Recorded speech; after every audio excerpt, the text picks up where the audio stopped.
Ito yung kabit doon. Doon yung kabit doon. Hub. Yun.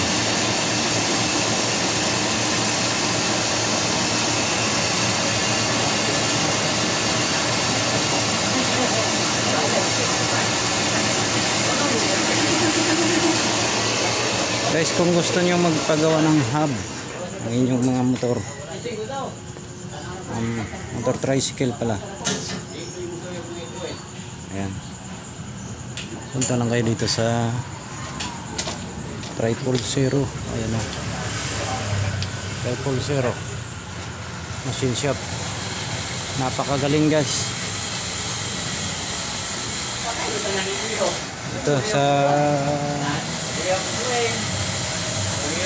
Dipulog.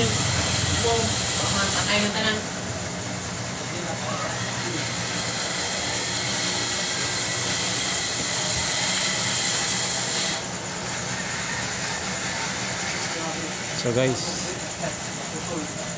hanggang dito na lang video natin guys.